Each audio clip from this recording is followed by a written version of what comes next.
Preview.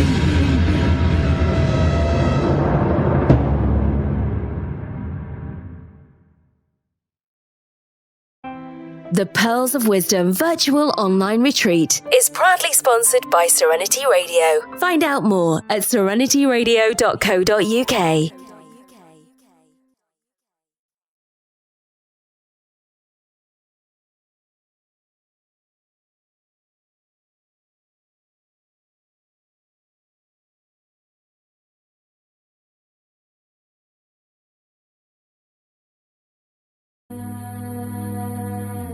Good morning or good afternoon, depending on where you are.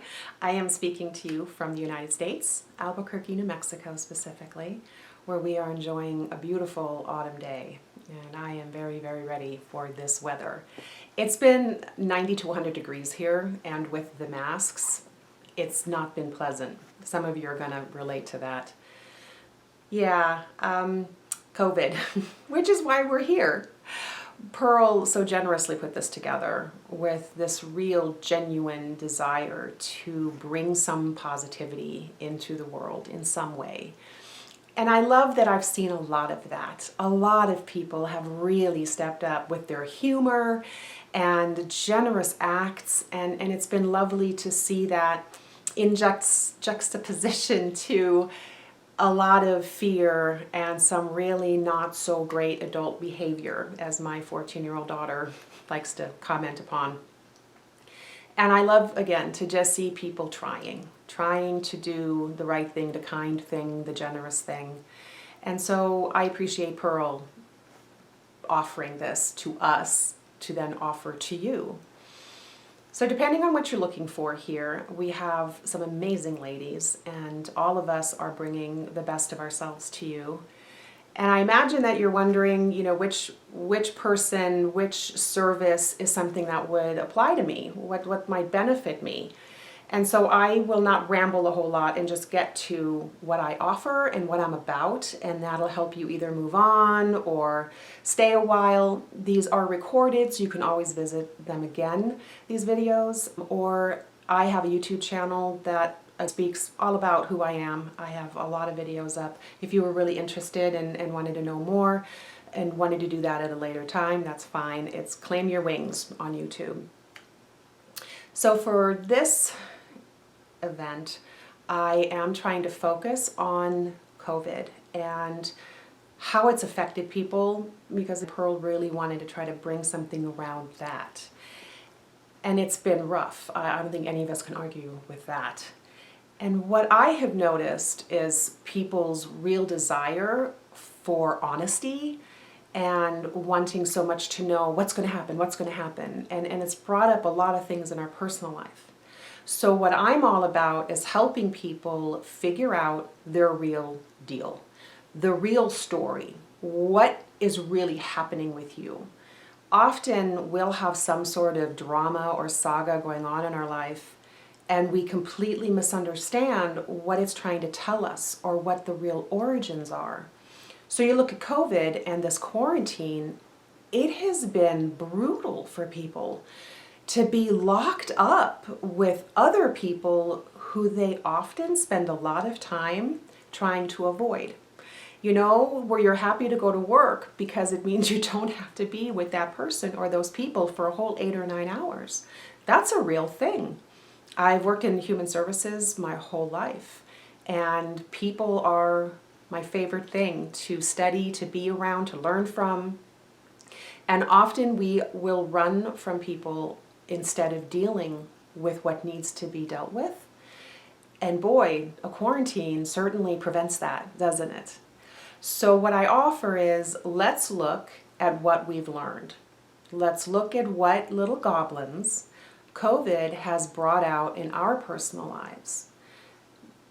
It's been really brutal for some people who had a really good routine going, right? Of go to work, go to the gym, maybe have an affair, maybe have a shopping addiction, maybe have an eating addiction, or whatever distraction that they've come up with in order to not deal with what's going on in their home.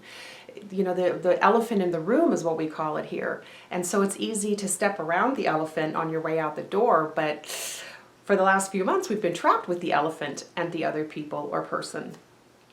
What I really, really support people to do when they come to me for help is to get them in touch with their authenticity.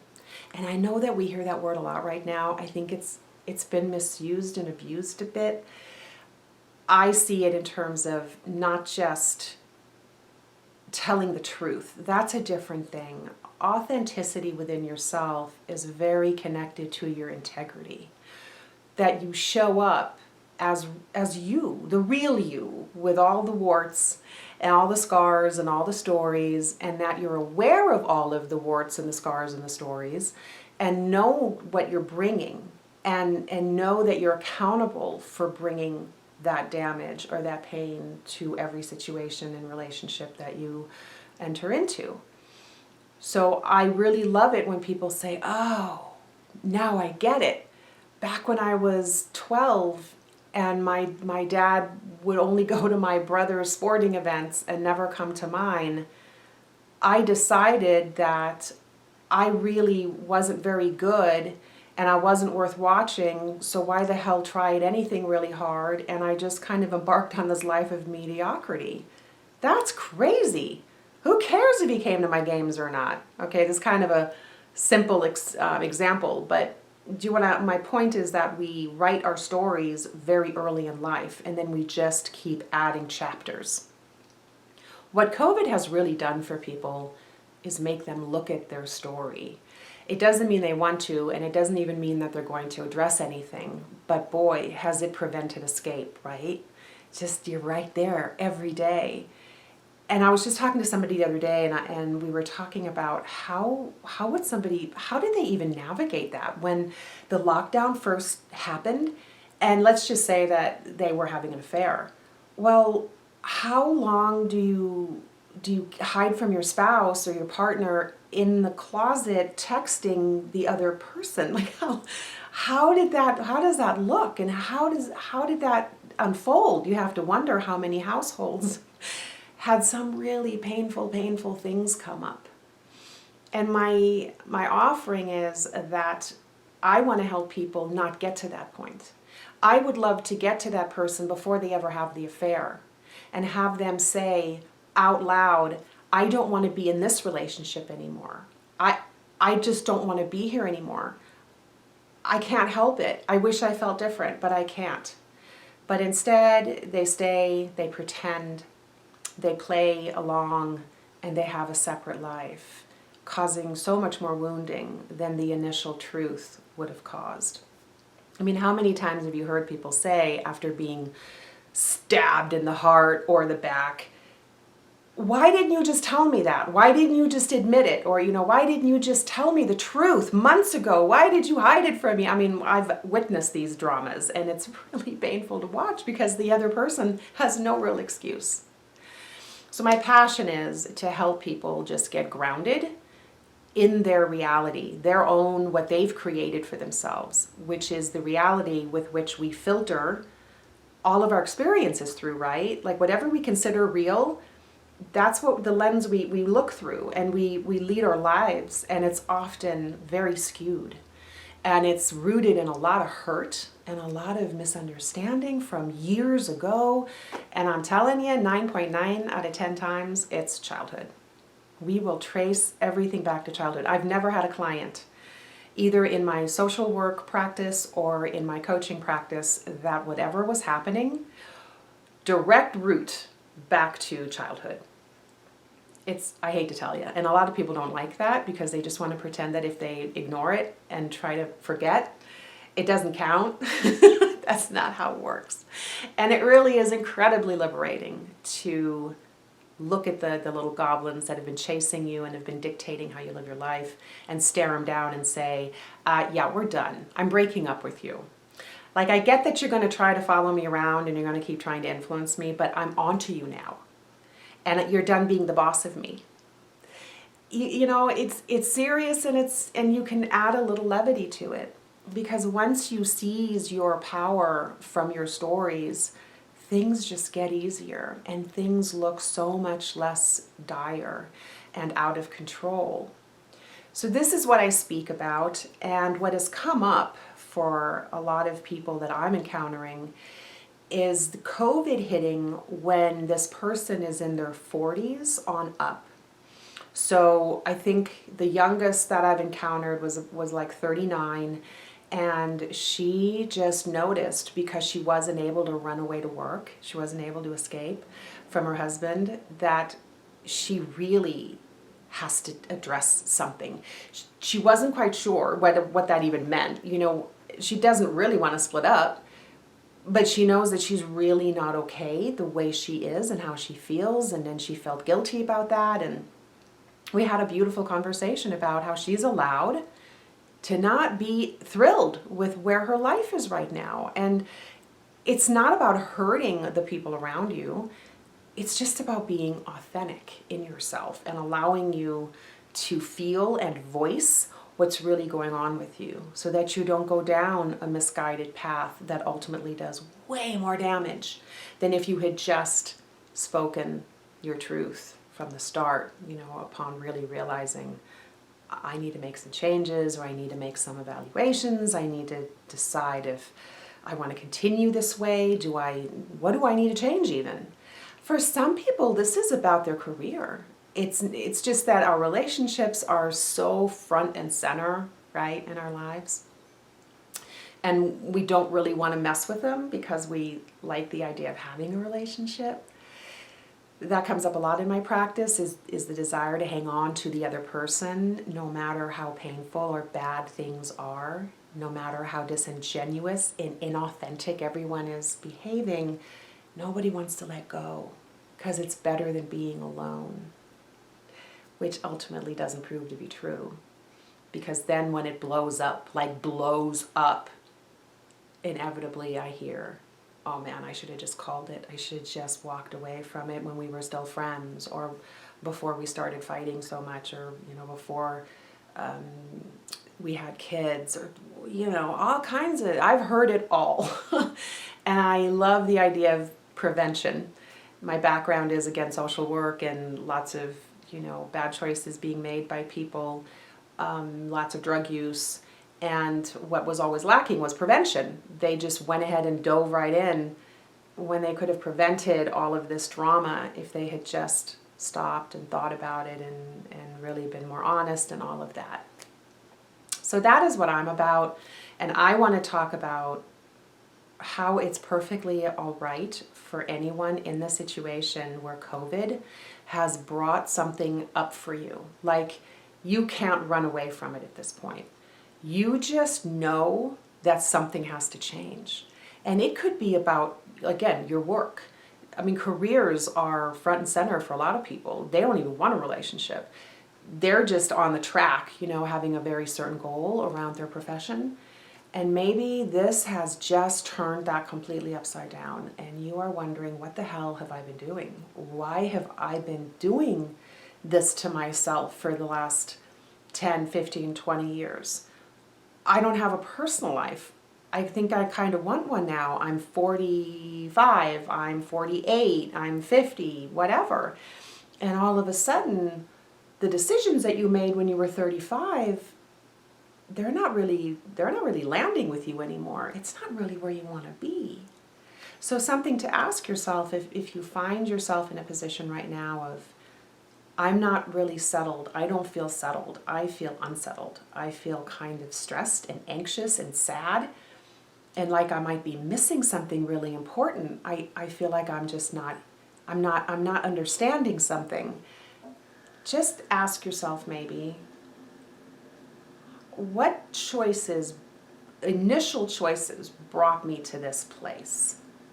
And it can be something way back when you're 19 and you interned at a law firm and you thought that was the coolest thing ever. You decided that you wanted to dress really nice and march around and go to court and be very important and feel really vital in the operations of something so important as the legal system. You were kind of intoxicated by it. So you go through the law school and you suffer and you get into debt, and then you actually get on a firm or you have your own practice and everything's wonderful. And so you reach that place that you thought you wanted, and 10, 15 years later you're thinking, oh damn, I'm not really sure this is the end all be all. And then we start beating ourselves up because we want to believe that we didn't make a mistake. And let me assure you, you didn't make a mistake. Making the choices you made, those were right for you. They were meant for you. Everything's fine. Everything's exactly how it's supposed to be. What's up for you is to just reassess a little bit. The job you have, the relationship you're in. Did you want children and now you don't have any? Did you not want any and you kind of wonder, oh my God, how did I end up with 3 or 4? And again, that has nothing to do with regret.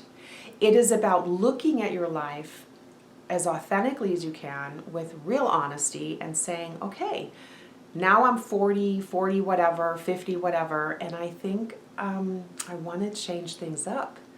My family's gonna freak out because I make the most money, or the kids are so young and I don't know if I can.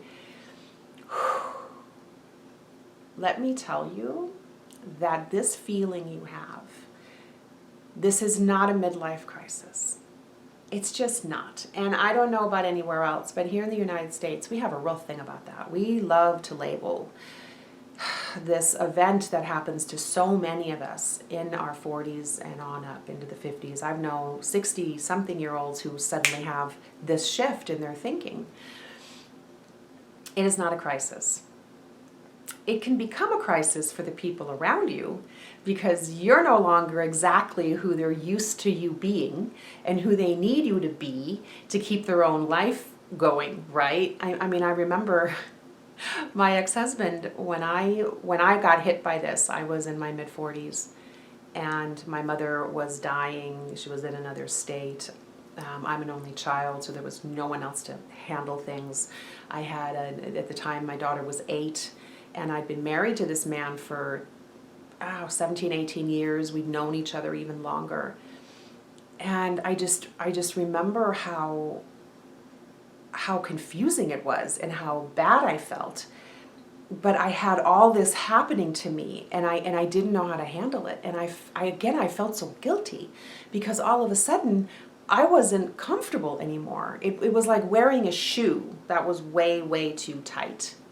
And I just wanted to take off the shoes. And I just wanted to see what it felt like to not be wearing those shoes. It's the best analogy I can come up with because when you wear a shoe that's too small for you, it is incredibly painful. And you can only do it for so long. So I went through this whole process. And for me, this was just me. It meant leaving the marriage, changing my job, moving, completely imploding everything. I'm now 51 and it has been quite the ride. I am not the person who I thought I was. My authentic self, my real self, is such a different person than who I thought I was for all of these years. And I could go on, about my background and my childhood, and I have no problem sharing. But for clarity's sake, that's what this is that feeling of I need to change something before I really lose my mind. And then dealing with that aftermath of, well, how the hell where do I start? I remember that question of where do I start? Well, where do you start? You start by being honest with yourself and try to retrace. I had to do that. I had to kind of go back and say, man, this started when I was like in my 20s, and I decided I really kind of wanted to be taken care of. I really wanted someone stable and steady. And I didn't even realize that unconsciously I had really started looking for a husband. I just kind of wanted to be taken care of because I spent my childhood very much taking care of my mother. So, that's the short version. There's a lot more to it. It was really a revolution. It was an inner revolution for me. And that term came to me very early on. I remember I'd finally gotten to move out of my ex-husband's house, and I found my own place, which was amazing. And I just remember going, this is my new territory, And that brought the idea of I've kind of staged a revolution. It was this inner rumbling that I could not quiet. And if this is something that you're experiencing, I'm very much about supporting that and supporting anyone who wants to make a shift and who doesn't feel comfortable in their skin. It's just, as I said, this tends to hit so much in this age group of 40 plus. So that's kind of a long way around to letting you know what I'm about. So if you are experiencing an inner revolution, I'd love to support you in that and maybe help you navigate. And I hate that you can't, interact with me right now. I'm easy to find, on my website. So again, if you decided to leave this for now, or at the end of it you wanna actually talk to me, I'm very easy to find. Claim Your Wings is the website and the YouTube and all of that. So inner revolution, what's that? That sounds scary. And it is at first, no question, it is. But here's the definition. I love this. I looked it up because I kind of wanted to hear the actual definition. Revolution, a forcible overthrow of a government or social order in favor of a new system. Now the similes are a rebellion, a revolt, an insurrection, uprising, mutiny. I kind of like that one. And then there's just a general rising. I really like that one because it is a rising. It is a rising of your authentic self. That's what's niggling you. A good friend of mine who's going through this right now, and she's in her mid-50s, she described it like an itch. She says it was like this itch that I couldn't really scratch. It just wouldn't quite go away. And so I said, well, that was just your soul tapping you on your shoulder like, hey, hey, hey. You might want to address them, hey. She says, yeah, I guess so. She ended up having to make a lot of changes in her life in order to really to find her authenticity and step back into her true self. The word revolution just fits because it really is sort of a revolt. I know that that's how it was perceived by my ex-husband. This poor guy, he didn't know what hit him. And it's not like he had done anything wrong, he was just living his best life. He was happy. He had a nice wife, and I made lunch and dinner and kept the house clean, and I was the classroom mom, and I did all of those things.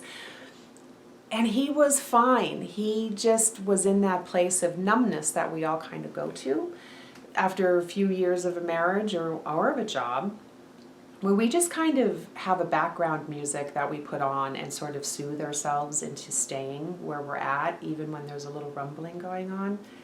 And so for him, it was really hard. And I think he actually felt like it was a revolt. He really did.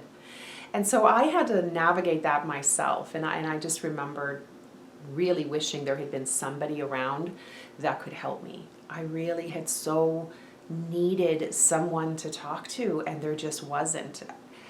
And my life path was to navigate this alone. And it was hard. And so this is largely what brings me to wanting to do this, is I really want to offer a support to people who feel the way I felt at the time. It was a lot, and it was scary, and it was really disconcerting and unsettling, and then physically my world was unsettled because I had to move and I had to find a better job.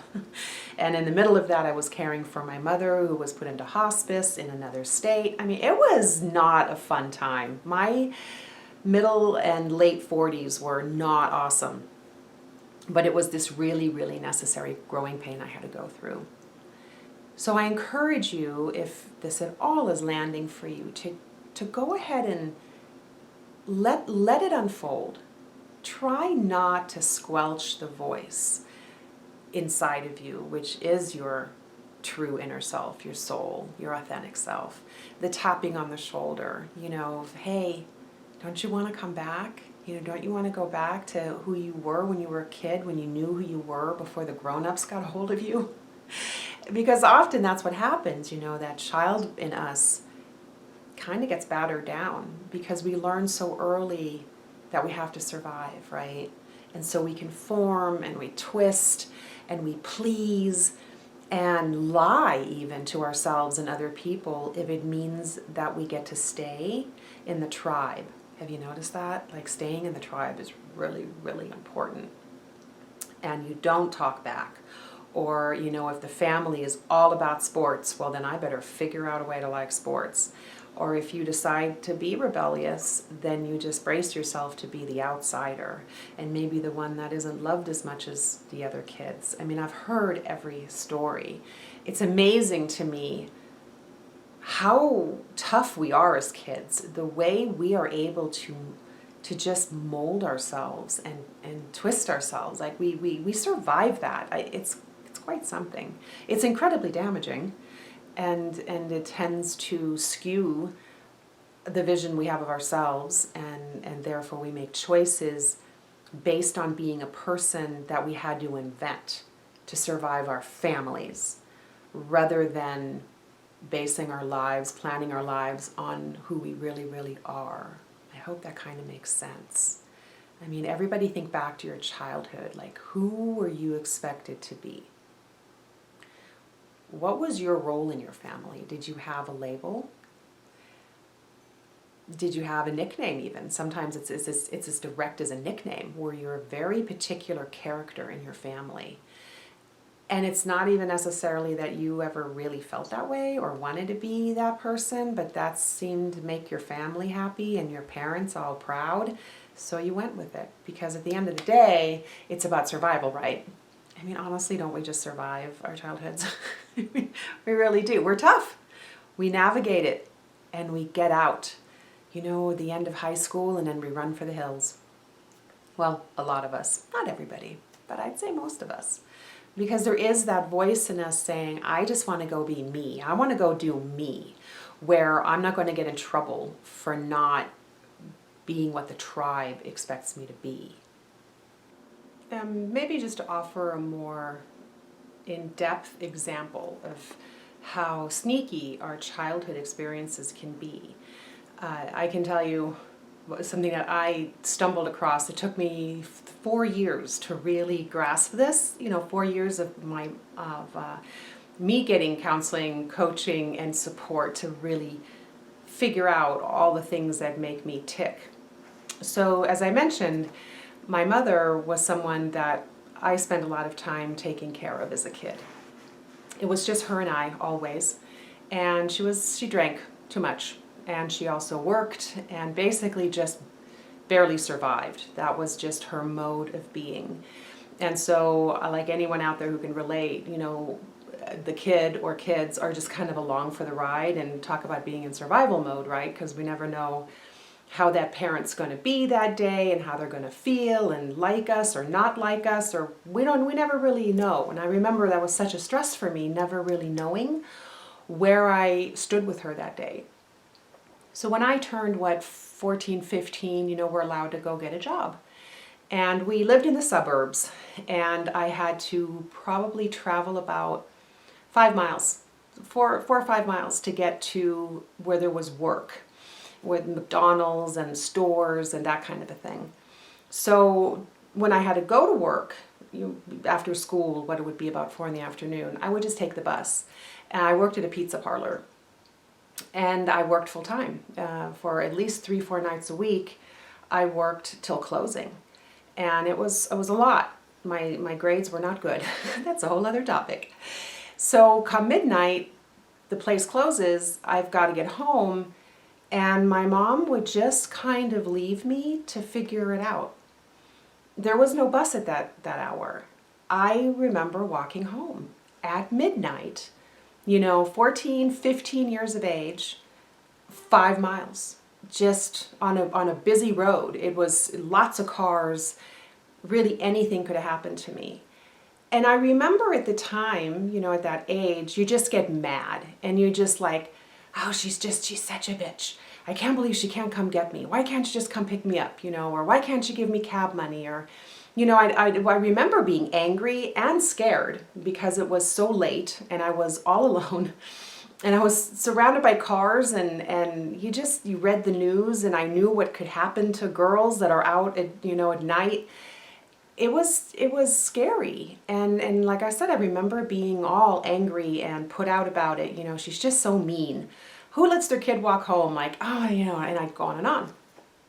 Years go by, eventually I get my license and I make friends that drive and I figure it out and I get to work and I get home.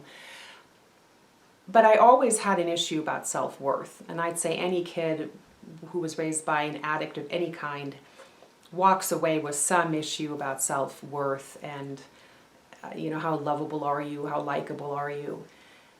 And it finally hit me just how important it is to get nuanced about these things.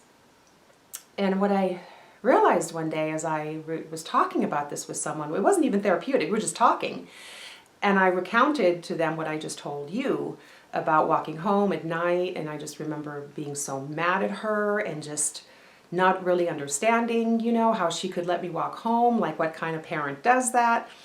And then I sometimes would make excuses because she did work hard and I would want to be a good, loyal kid. And so I would kind of sort of try to forgive her or make up a reason why it was okay for her to let her 15-year-old walk home alone 5 miles at night.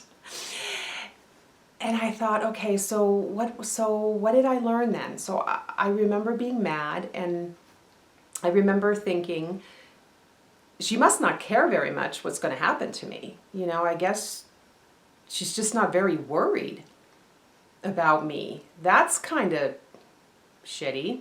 Okay. But then you go down a layer and it turns into the real feeling. Like I had a little bit of a charge around, how it was so unkind of her and inconsiderate of her and careless of her to allow me to be in that kind of danger. But the real message that I took in at that time unknowingly was, you're not worth protecting. You're expendable. Yeah, you're just not worth really worrying about. There was a worth issue around this, that she could stand for me to disappear. It was a different flavor from her just being kind of mean. If you're okay with your kid potentially getting snatched and murdered, you must not put a lot of value on that kid, right? That's how I took it in. And it took me, 30 years to really get that, to really feel that and see it. She just didn't think me worth much. She'd have been okay with me disappearing, apparently. I don't know if that's true or not, let's be clear, but that was the feeling I took in at that age, in that situation. And I carried that feeling of, I'm not worth protecting, I'm not worth worrying about, I'm expendable. I took that with me. I took it with me in the men I chose, the danger I put myself in later at parties and that kind of a thing. And just that general feeling of, it's fine. Nobody's going to miss me. It's whatever.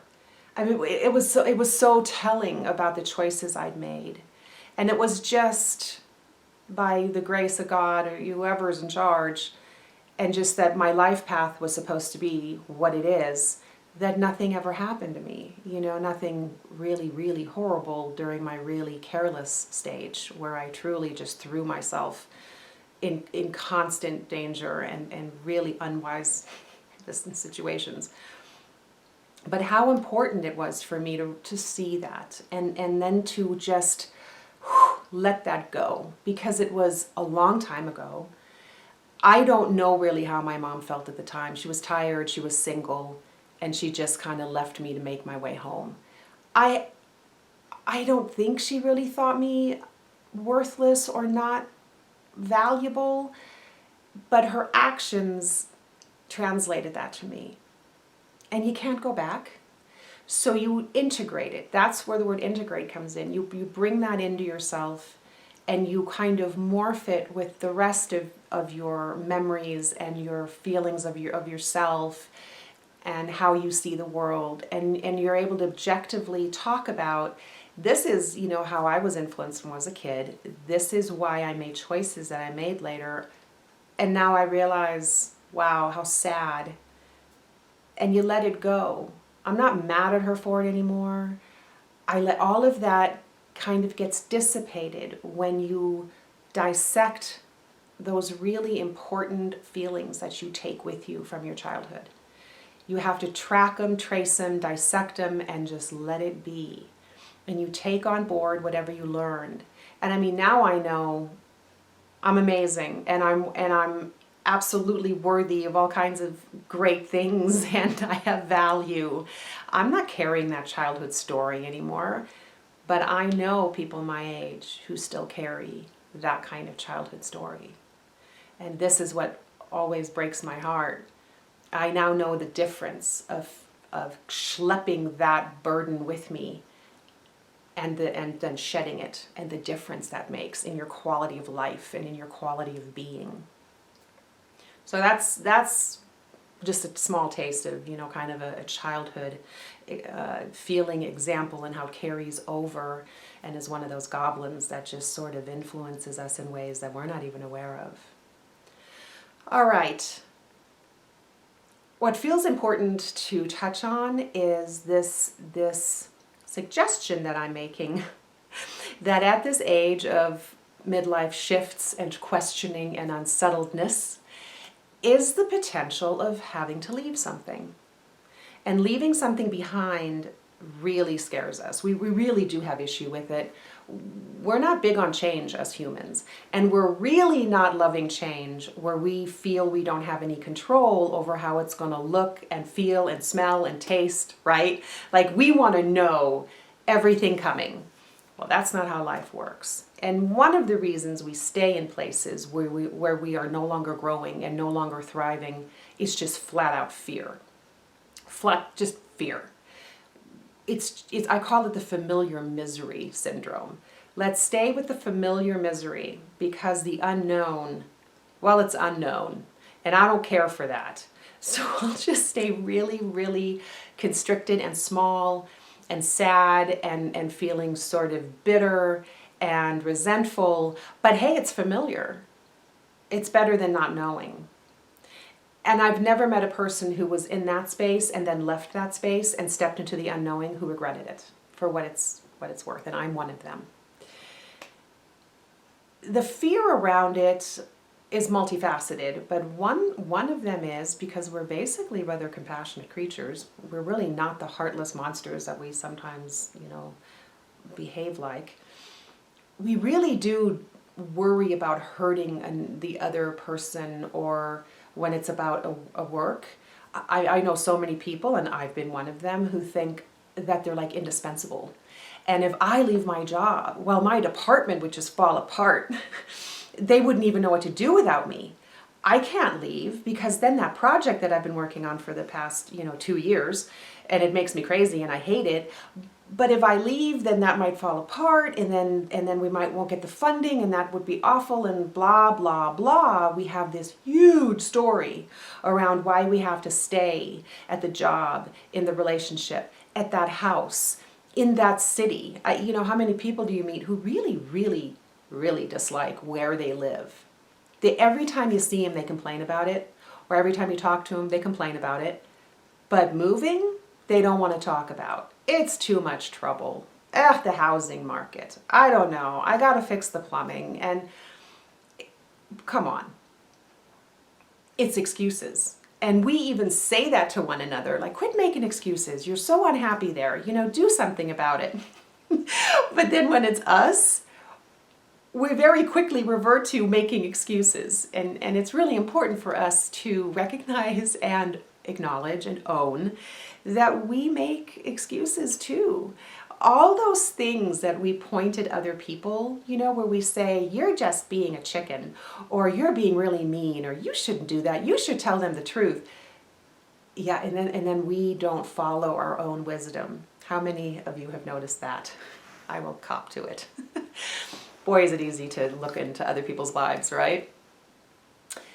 And I do believe when people say, I just don't know how he or she will react. If I actually say, I'm not sure that we should still be together, or even I think we need counseling. Like, some people are afraid to even bring that to the table because they don't want to hurt the other person's feelings.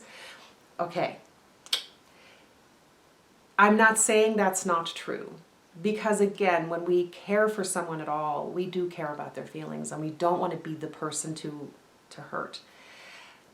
But how often is that reason our excuse that we hide behind to protect ourselves from having this really uncomfortable conversation, right? Really uncomfortable to go to your spouse, partner, take a deep breath and say, I don't think we're doing so good. I find that I'm really mad at you a lot, and I think our money situation's a complete mess. I don't feel like you're really trying. We're both kind of dialing it in, and I don't think we're going to make it if we don't get some outside help. Like, I really think we should go see someone. You would think you were asking someone to swallow glass. It's just to get the uncomfortable conversation going is so difficult for most of us. I think I actually remember being kind of numb with fear and trepidation and all those things when I had to verbalize to my husband, my then husband, I don't think we should be married anymore. That's how it came out of me. It was awkward and kind of sad, but I finally said it. I know the feeling. I absolutely understand what it's about. But man, once the words are out, the dam is open. And then the universe, God, source, whoever, whatever you believe, then you give it room to help you, to help shift more. If we don't do the initial move, if we don't put it out there, I want change, I want what's good for everybody involved, we're not allowing for, universal powers, energies, God, to come in and help. I mean, for us to just sit in our misery when we're perfectly capable of addressing it, and of at least starting the ball rolling and making our honest intentions known, why do we think we're owed a miracle? Why, when we're not helpless, we need to show that we mean it and put some energy out there. It's an energy-driven world, and when we make a move, it makes a move. I've experienced it, it is true. When those words left my mouth, I could feel the shift. And my ex just looked at me like, oh my God, who are you? But then he was able to move forward from there. I mean, does that make sense? If I don't voice what I have to say, what is he supposed to do? He was just going to keep circling around me, wondering what in the world was wrong with me. And we would have just stayed in that weird stasis. And that is how so many relationships stand. They stand. They're just in this strange freeze because nobody wants to say the uncomfortable, difficult thing. But boy, once it's said, again, the shift can happen from there because that block is gone. And there's no telling where that's going to go, but at least it's going to go. So that's a big one with relationships. But, go to something like work.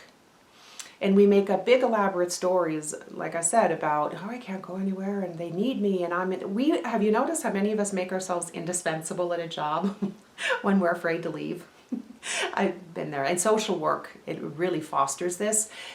Like everything was going to collapse if I left this job that was making me crazy and exhausted and sad. But I stayed too long, like a lot of people do in a lot of fields. And I had this story going about how much I was needed and what about my client list and what would happen to all those people. And I was just scared because I just didn't know what would be on the other side of that voicing of those feelings.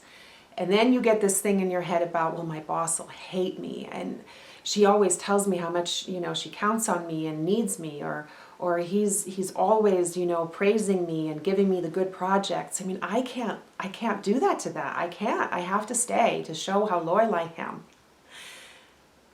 And then you go and you tell this boss this is where I'm at. I think I'm done with this job. I've given it my all, and when I get up in the morning, I kind of have to talk myself into it. I think odds are pretty low that any boss who you'd want to work for would say to you, well, suck it up and pretend you like it. I want you to come to the office pretending you want to be here. That's absolutely my favorite kind of employee.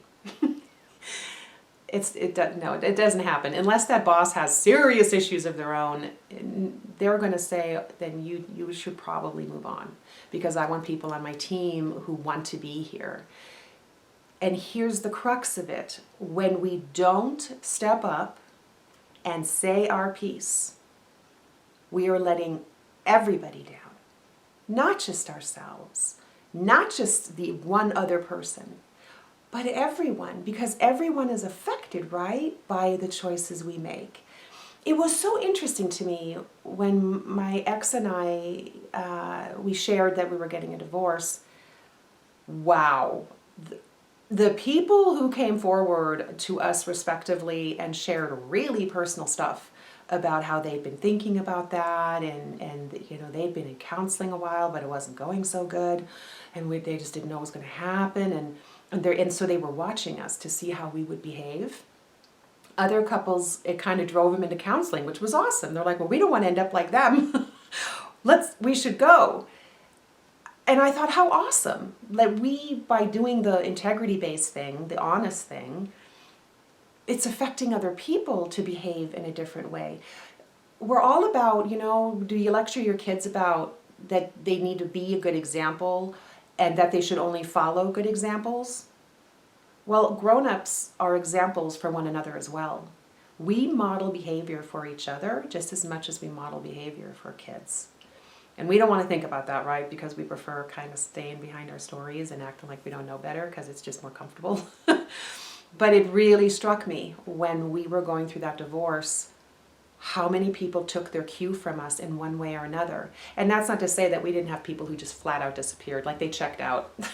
And then later when everything was finalized, they kind of chose one or the other of us who they were gonna, stay friends with, and that's fine. That's unavoidable, and it's just part of the fallout. But I loved that we were able to sort of nudge some other people into some truth of their own. What we do and how we behave and how much integrity we exhibit in our daily lives matters. And it has a ripple effect. Another gift of COVID. There is never again going to be a way for us to really sell to ourselves or each other that we don't affect each other, that we're not connected. That's a big thing with me as well, and you would see that on my business card and my website. It's connectivity, being connected, that we are all connected. And it's not in this woo-woo way of love and light and everything's... No, it's a very real, energetic phenomenon. Just look how quickly fear spreads, right? Did we not just watch that? How one little group of people who feed the terror, who feed the bias or feed the fear and the bitterness and anger, the rage, whatever, it may be just a group of 10 people. And before you know it, you had half a city on board. It was stunning, even to me, who is such a believer of the power of energy and how we're connected, to watch that groundswell of powerful energy. And really negative, right? But then we saw the positive side of that. When you had, protesters, activists on the side of, hey man, can we all just sort of love each other for a minute and just march and not touch anybody's property and not burn anything down and not pull a gun? Can we just do that? And people would actually kind of show up sometimes to start something. And then they would calm down. There was a lot of testimonies about, you know what, this one guy came and he kind of wanted to start something, and we all just went, nope, not today. And that person either left or joined. We're so powerful. One of the great gifts of when you step into your authenticity, like your true you, and you look at, right, all the stuff that is kind of formed you up to now, and that facade that you had to create to survive. When you shed that, so much power. And people will feel your realness. They will feel your authenticity, and they will come to you, and they will feel safer with you. I've watched this. I've felt this. I have been on the receiving end of that, and I have been on the giving end, where I just know that I'm bringing people in because they trust me, and they know that I might say a hard truth, but I say it in complete love and in genuine compassion and a desire for them to have a better, more honest existence in this lifetime. I would love for everybody to just really feel that they are spiritual beings having a physical experience, not the other way around. That it is your soul that truly does matter, that this existence is about evolution and transformation and growing. And it's funny, I say to my daughter, who, again, she's a teenager, so she's all about, makeup and that whole trend about having a glow up. And I said, you know what, baby? At 44, 45, Mama didn't have a glow up as much as she had a grow up. It was about me growing up. It was about me growing past that childhood story with the alcoholic mom and woe is me, and it sucked, and I chose not safe people, and all of those stories that I carried and made that my identity. I had to grow up, and I had to outgrow those stories. And it's not hurting other people to be honest. If you do it compassionately and you do it with integrity, and this is a big thing in my sessions with couples, you are not getting someone back. That energy about, well, then I'm just going to dump his ass. Yeah, we hear those things. Or I'm going to get rid of her. All she does is spend my money anyway. Well, you know what, excuse me, both of you, there was a time when you guys just thought that each other was the best thing ever. And all you could think about was being together and being with each other, and you defended one another to other people. Remember those days? And so now, because you suddenly feel the discontent and you feel this longing to move on, you're going to vilify the other person to make it easier for yourself. Yeah, that one's hard for people to not put the responsibility of a failed relationship on the other person. And I don't like that word failed, because honestly, things just expire. Things they just end. That's life, beginnings and endings. And so when that word failed marriage, failed relationship, I don't use it. I don't really like it. It's not true. It is simply done. It has run its course. That's fine. We're on this planet on average of 70 or 80 years. We're allowed to have some reincarnations, some transformations and changes and different people in our lives. And some people are married 60 years and it's amazing, but a whole lot of other people aren't. Or they stay married for that long, not really wanting to. So it's a really big deal to be accountable for the role you've played in getting to where you're at now. So for me, I had to acknowledge that I was now at the age of 45 in a marriage that I knew how to be done. We had our run. We were good. If I stayed longer, it was going to go very bad. And I just knew that intuitively, that now's the time to gracefully let this be and let it go.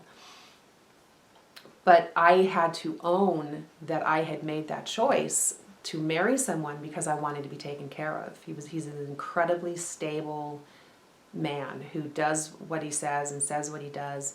And guess what? For a gal who didn't know her dad, gold. Gold! He was exactly what I needed. I had to own that. And I actually had to look him in the eye at some point, and I said, this is really kind of weird, but I need to say it. I married my dad.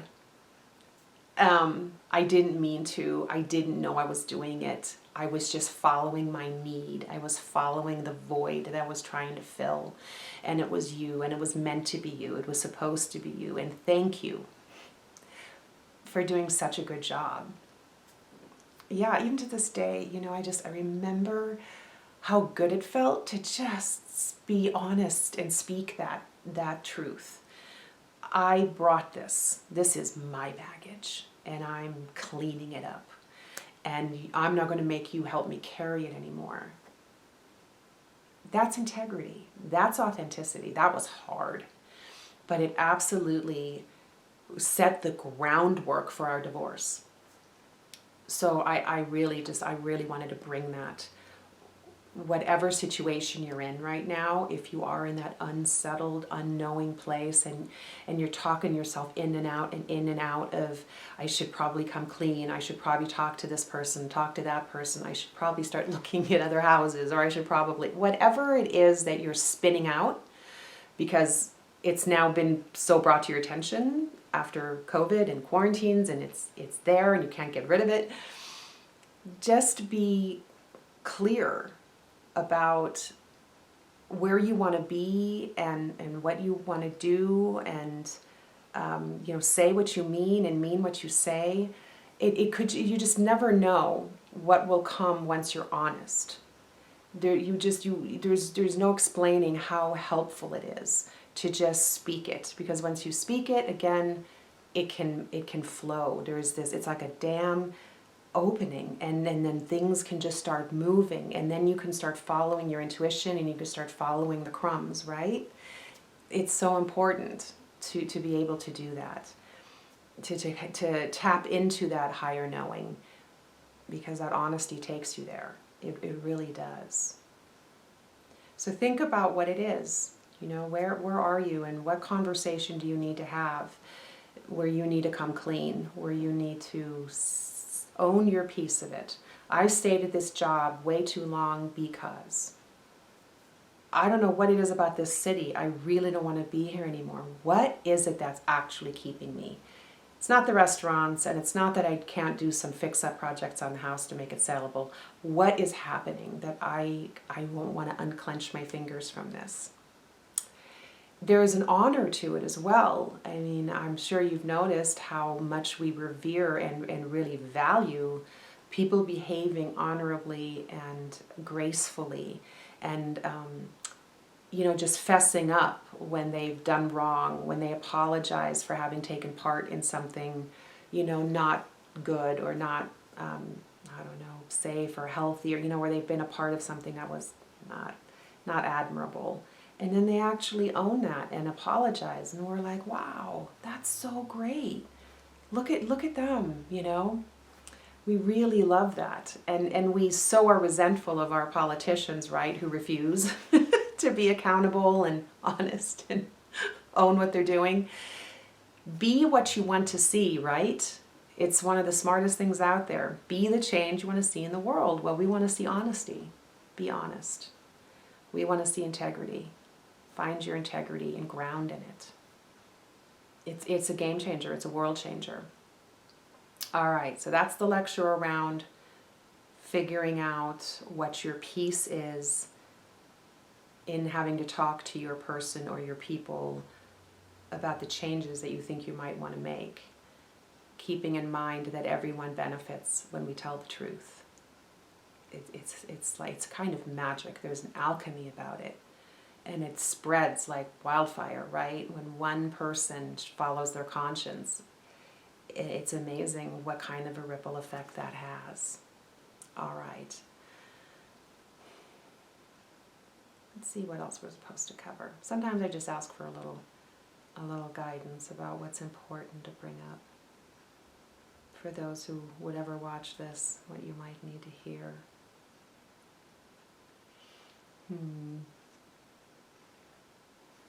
Our children. That's boom. Because that is another huge issue around us making hard decisions, right? And I admit it, I'm one of them. My daughter probably kept me in the marriage a really long time. She kept me wanting to work, because I wanted to set a good example for her. Even though she was really young, I wanted her to say, Mommy works, right? I mean, we're influenced by those things. We want our kids to look at us and say, I want to be like her, or at least respect us. Yeah, at 14, I don't know what my daughter really thinks of me, but it's important for us too to be able to respect ourselves, right? So I remember kind of buying time around, staying in the marriage because the idea of disrupting her was really hard. It was really hard. And I had to go to that place though of, am I hurting her more in the long run by staying in a marriage and showing her what a marriage is, where you're not really in love and you like each other, but you're not really the couple you probably should be. The feelings and the connections not there.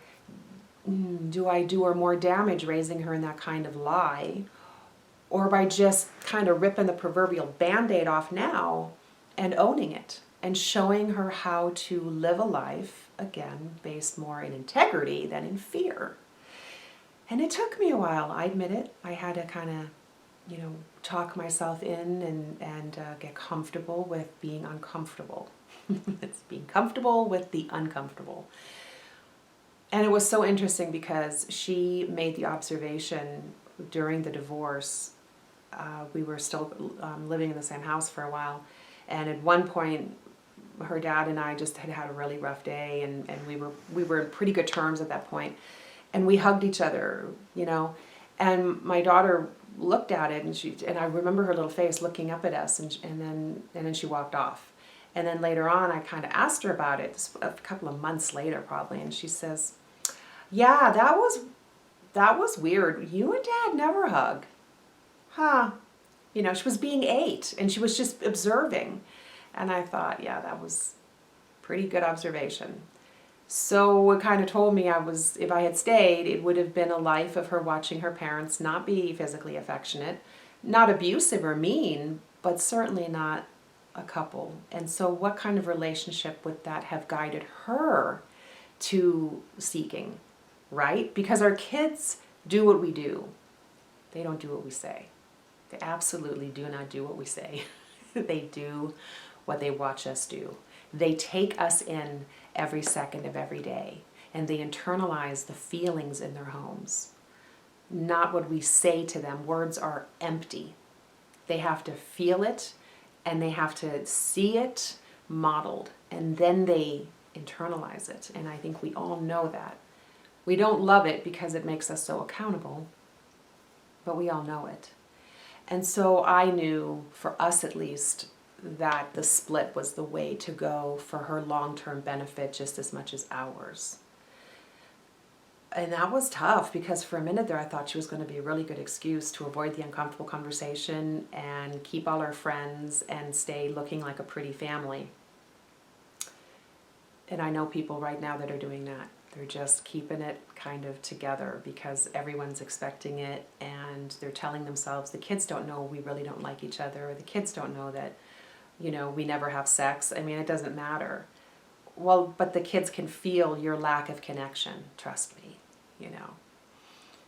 So it's important, just as important with your children, to remember that what you do, the hard decision now, is usually the right decision for them as well. It's hard now, I get that, and I remember that.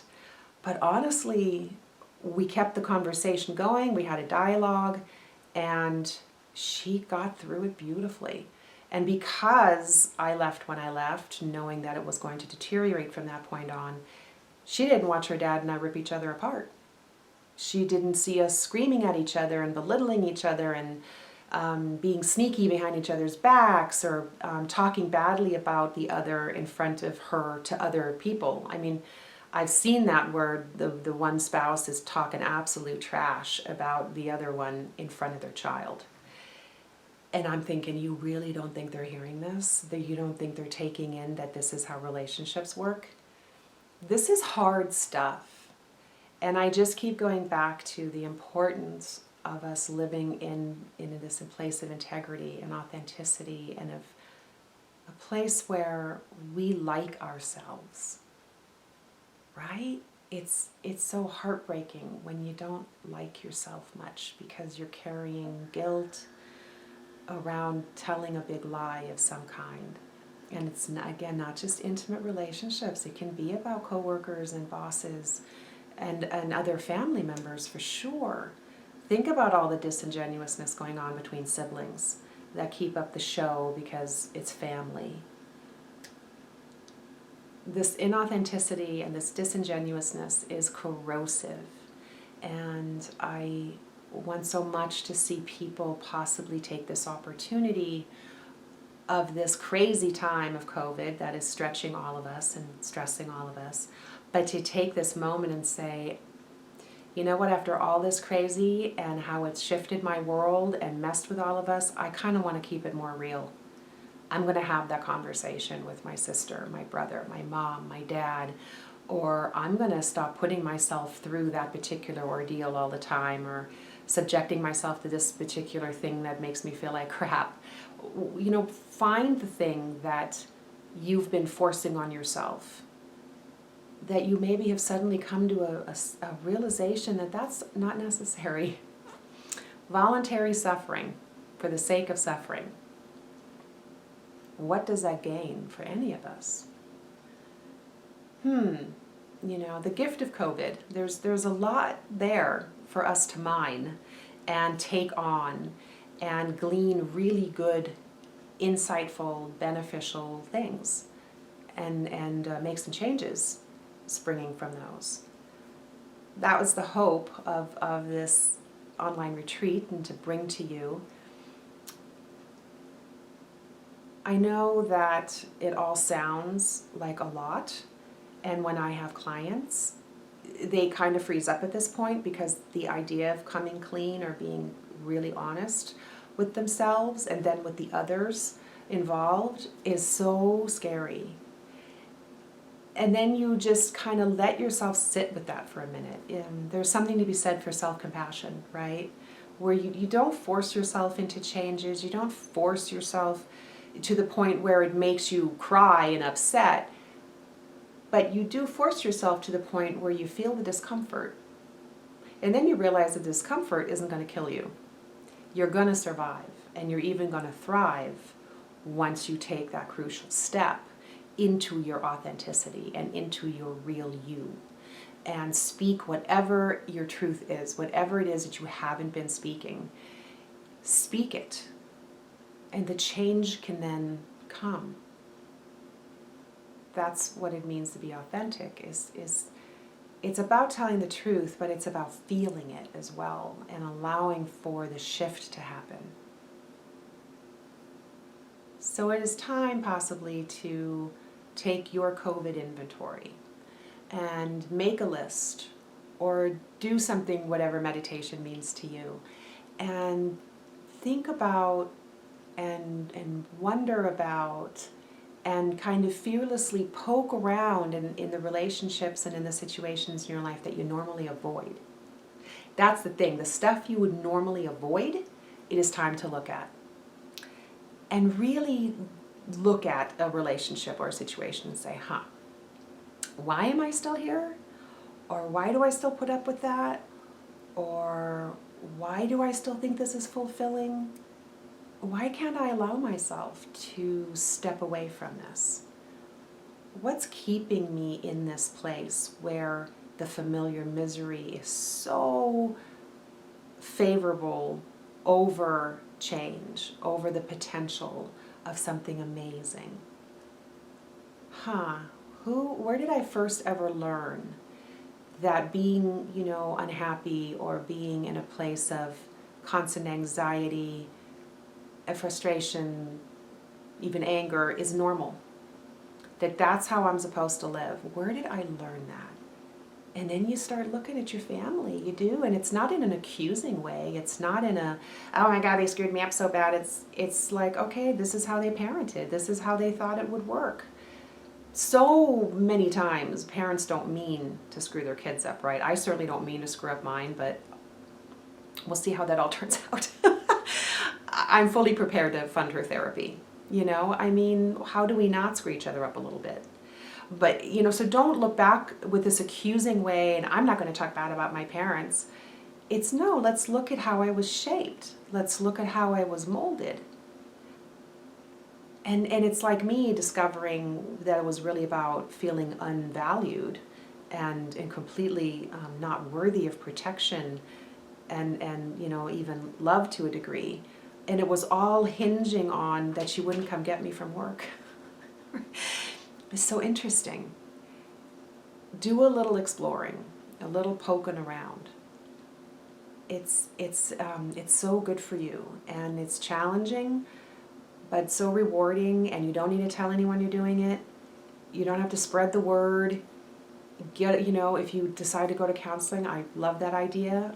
They're everywhere. We have a plethora of therapists and counselors in the world who are now more than ever on the ready, right? I think they're all on alert that they're probably needed and will continue to be needed for a while. Seek the support, seek the help. Yeah, let me end it with my genuine wish for you to love yourself enough to fight for yourself, to fight for your authenticity, to do it with compassion for yourself and the others involved, to do it with complete honesty, but you can do it with a gentleness. We don't have to hurt each other gratuitously, but sometimes the truth will hurt a little bit. But boy, what is that saying? Slap me with the truth rather than kiss me with a lie. Yeah, that one. I like that one. So I will wrap that up for today, and tomorrow will bring you my next installment. Thank you for listening. Take good care of yourselves. Bye. The Pearls of Wisdom virtual online retreat is proudly sponsored by Serenity Radio. Find out more at serenityradio.co.uk.